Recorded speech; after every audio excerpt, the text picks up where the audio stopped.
Bonjour à tous les membres de l'IAB, je suis ravi à l'occasion de ma conférence Le Web qui aura lieu à Paris les 9 et 10 décembre de vous faire un petit résumé rapide des différentes tendances qui se produisent en ce moment dans la Silicon Valley, à San Francisco, où j'ai déménagé depuis 2 ans. La première, le centre, et donc naturellement aussi le thème de cette année à la conférence Le Web, ce sera le Web en temps réel. Et donc la bataille, la guerre acharnée qui se passe ici en ce moment entre Twitter et Facebook. Facebook d'un côté avec 300 millions d'utilisateurs et de l'autre Twitter bien sûr qui a près de 40 millions de visiteurs chaque mois. Une croissance absolument incroyable en ce moment qui, je sais, n'est pas aussi grande en France ou même en Europe, mais est en train de vraiment décoller. Pourquoi? Parce que finalement, cette croissance est basée sur le fait qu'il est de plus en plus facile de partager en ligne. Avant, il fallait faire un blog, il fallait écrire des notes, c'était compliqué, il fallait faire un site.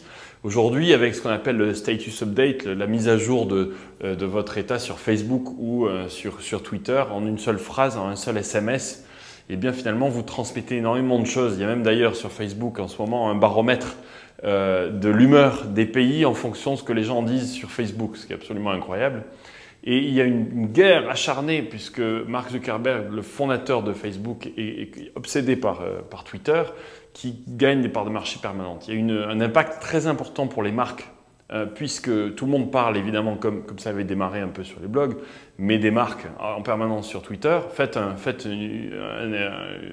Prenez un exemple très simple, faites un exercice, allez sur search.twitter.com et tapez le nom de votre marque, et cliquez sur Entrée. Vous allez voir très certainement énormément de personnes parlent de votre marque sur Twitter et donc ça crée toute une série d'opportunités et de problèmes. L'opportunité, c'est évidemment le bouche à oreille et des marques qui étaient totalement inconnues auparavant ou des films. Pour le lancement d'un film, par exemple, c'est très intéressant de voir que les tendances du succès du film sont déjà sur Twitter. Des événements d'actu aussi permanentes, c'est devenu un vrai média où on peut suivre les informations qui proviennent de ses amis, on choisit ses sources et cet avion qui avait atterri dans la Hudson River à côté de New York, eh bien toute l'actu était sur Twitter avant d'être nulle part ailleurs. Finalement, même CNN l'a publié 4 heures après ici. Et donc, pour ces marques, ça crée pour vous, ça crée un nouveau problème aussi, puisqu'en fait, il faut surveiller ce flux et puis y répondre.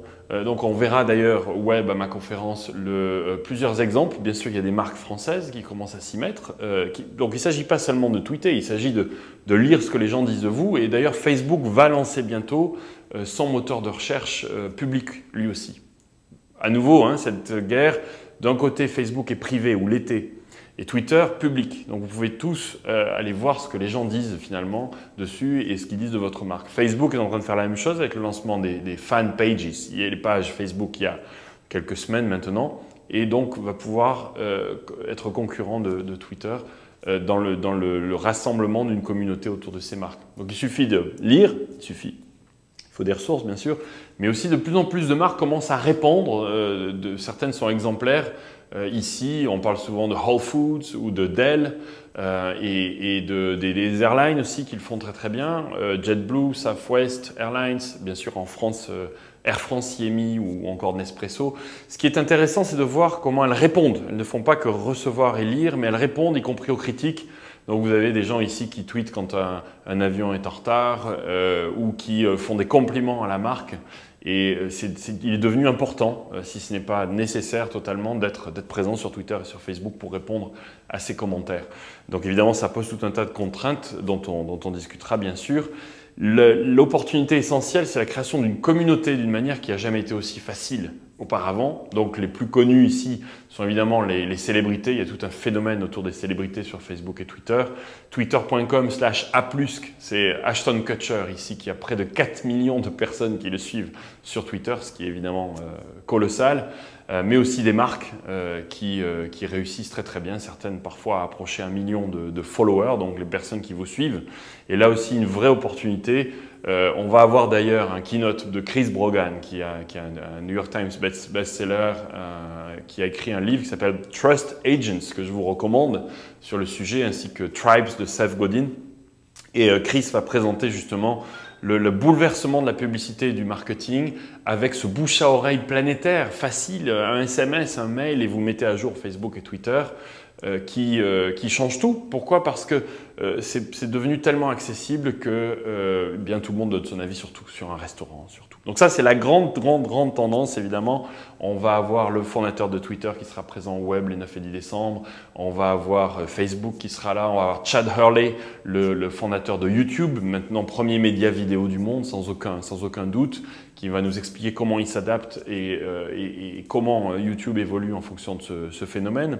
Le e-commerce, bien entendu, dans les tendances, devient social. Le meilleur exemple, c'est Zappos, Tony Hsieh, le fondateur, qui vient d'être acheté par Amazon pour plus d'1 milliard de dollars et qui sera là aussi au web pour expliquer la manière dont il gère cette nouvelle transparence. Pour vous donner un exemple, si vous appelez son customer service et que vous lui demandez, son support client, et que vous lui demandez un produit qu'il n'a pas, il va vous orienter de manière transparente vers un concurrent. Donc, c'est toute une nouvelle manière de créer du commerce électronique et d'acheter, puisque les gens parlent beaucoup plus entre eux. Et donc, le bouche à oreille, ce qui n'a rien de nouveau, est en train de devenir évidemment planétaire et décuplé.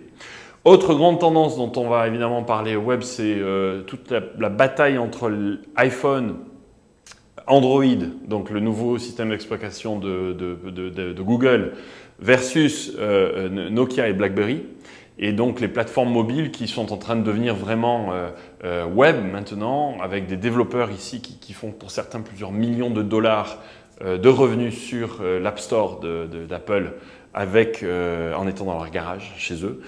Et ça, c'est vraiment nouveau. Donc il y a tout un foisonnement d'applications, bien entendu. Là aussi, des opportunités pour les marques.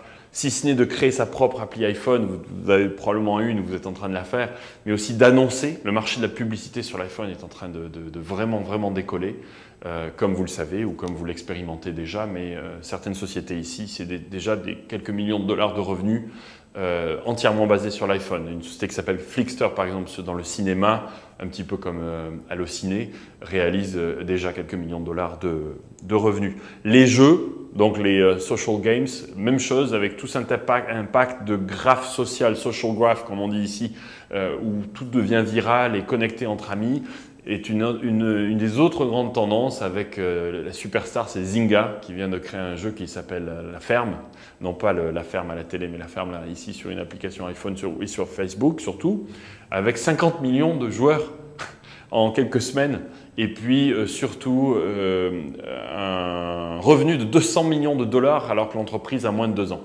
Ce qui est absolument incroyable, évidemment, était impossible auparavant. Il réalise finalement pas loin du tiers de chiffre d'affaires de Facebook lui-même, en basant son jeu entièrement quasiment sur Facebook. Donc une opportunité de créer des revenus et donc en ce moment, finalement, on est vraiment sorti, en tout cas dans la Silicon Valley, de cette ambiance de récession l'an dernier, pour une nouvelle ère, une nouvelle opportunité, un nouveau web qui est en train de se créer, complètement social, complètement basé sur le bouche à oreille, le real-time web, sur lequel on va avoir tous les acteurs à Paris. J'espère vous y voir nombreux, chers amis de l'IAB. C'est leweb.net si vous voulez tous les détails. Et c'est à Paris les 9 et 10 décembre. Et on va bien entendu vous faire aussi un tarif spécifique si vous voulez nous rejoindre. Voilà, en tout cas, si vous voulez me suivre, vous pouvez me retrouver sur twitter.com/Loïc, facebook.com/Loïc. J'espère vous retrouver physiquement, vous rencontrer à Paris bientôt ou au web évidemment. À bientôt, merci.